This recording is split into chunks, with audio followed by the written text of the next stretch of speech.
எனக்கு அன்னைக்கு நீங்க சாட்டியால அடிச்சுக்கிட்டத பார்த்து நான் துடிச்சு போயிட்டேன். எனக்கு காத்தோ கருப்போ பிடிக்கல. பிடிச்ச மாதிரி நடிச்சேன்.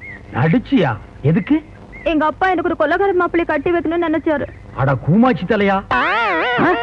ஆமாங்க, ரத்தம் சிந்தியாவது என் பொண்ணை நீ காப்பாத்துவியான்னு சொல்லிட்டு எங்க அப்பா அந்த மாப்பிள்ளை கிட்ட கேட்டாரு.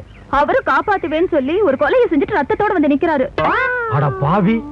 அன்னில இருந்து அவரை கட்டிக்க கூடாதுன்னு சொல்லிட்டு பைத்தியம் பிடிச்ச மாதிரி நடிச்சேன். ஓஹோ, கதை இப்படி போகுதா? இந்த சாட்டை அடிச்சுக்கிட்டு எந்த ஊருக்கெல்லாம் போயிருக்கீங்க? பிச்சை எடுக்கிற நாய்க்கு இதெல்லாம் ஒரு கணக்கா? இந்தியாவில பல இடங்களுக்கு போவேன். அப்ப உங்க கூட வந்து அதெல்லாம் சுத்தி பார்க்கலாமா? சுத்தியும் பார்க்கலாம், சுத்தியும் பார்க்கலாம். என்ன செருப்பால் அடிச்சு காரி துப்புற வரைக்கும் இவன் போக மாட்டான்னு சொன்னில்ல? இப்ப யார செருப்பால் அடிக்க போறாங்க, காரி துப்ப போறாங்கன்னு பாரு. அப்ப இனிமே நம்ம எப்படிங்க சந்திக்கலாம்? அதான் ஒப்பனே சொல்லிட்டானே, பேயோட்டுற விஷயமா என் பொண்ணை நீ அடிக்கடி சந்திக்கலான்னு. இதையே காரணமா வச்சு நான் தினம் சந்திக்கிறேன். நீ யாரா?